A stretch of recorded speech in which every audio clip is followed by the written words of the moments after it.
بسم اللہ الرحمن الرحیم۔ میرا یہ میسج ہمارے صدر پاکستان، ہمارے وزیر اعظم اور ہمارے جرنیل سپہ سالار ان کی بارگاہ میں ہے کہ اگر فرانسیسی آقا علیہ السلام کے خاکے بنا کر ان کی اشاعت کرتے ہیں تو ان سے فوری طور پہ ہر قسم کے تعلقات کو ختم کر دینا چاہیے، اور ان کا جو سفارت خانہ ہے ان کو بھی پاکستان سے ختم کر دینا چاہیے، اور فوری طور پہ ہماری حکومت ایکشن لے، بجائے اس کے کہ عوام باہر سڑکوں پہ نکلے اور ملک کا کوئی نقصان ہو یا عوام کا کوئی نقصان ہو۔ اس سے پہلے ہماری حکومت وہ جناب فوری طور پہ ایکشن لے۔ میں دوبارہ ریکویسٹ کرتا ہوں کہ وزیر اعظم ہمارے جو ہیں وہ ان سے درخواست ہے اور حکومت خود ایکشن لے، بہتر ہے بجائے اس کے کہ عوام نکلے اور ہمارے ملک کا خواہ مخواہ نقصان ہوتا ہے، کبھی ہڑتال ہوتی ہے، کبھی ٹریفک بند ہو جاتی ہے۔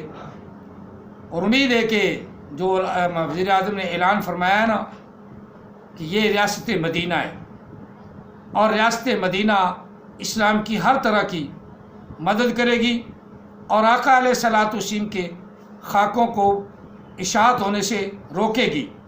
یہ ہماری ریاست ہے، اور اس سے اگر وہ جہاد کا حکم کریں تو ہم سب عوام حاضر ہیں، ان کے کہنے پہ لبیک کہیں گے، جس طرح ہم لبیک کا یا رسول اللہ کہتے ہیں، اور یہ بھی لبیک کا یا رسول اللہ ہوگا اگر ہمارے وزیر اعظم، ہمارے صدر اور ہمارے سپہ سالار ان باتوں پہ خود ایکشن لیں اور ہمیں حکم کریں۔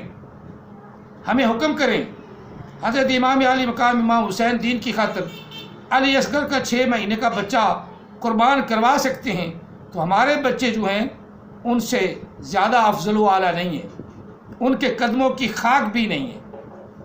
تو ہم اپنے سپہ سالار، اپنے وزیر اعظم، اپنے صدر کے کہنے پر لبیک کہیں گے، اور وہ خود اس پر ایکشن لے۔ اللہ تعالیٰ ہمارے ملک کی حفاظت فرمائے، اور ہمارے وزیر اعظم، ہمارے صدر، ہمارے جرنیل صاحب، سپہ سالار صاحب سب کو جزائے خیر عطا فرمائے، آمین۔ جتنے بھی جرنیل ہیں ان سب کا یہی ایکشن ہونا چاہیے کہ اگر وہ خاکے بناتے ہیں تو ہم ان کا منہ توڑ جواب دیں گے۔ اللہ تعالیٰ ہم سب کو آقا علیہ الصلوۃ والسلام کی محبت الفت عطا فرمائے، اور جو بھی نبی علیہ السلام کے خلاف قوتیں ہیں ان کو نیست و نابود فرمائے، آمین۔ جزاکم اللہ تعالیٰ فی الدارین واحسن الجزاء۔ میرا یہ میسج کافی سمجھیں، تمام دوست احباب سے اپیل ہے کہ اس میسج کو عام کریں۔ جزاکم اللہ تعالیٰ فی الدارین واحسن الجزاء، وما علینا الا البلاغ المبین۔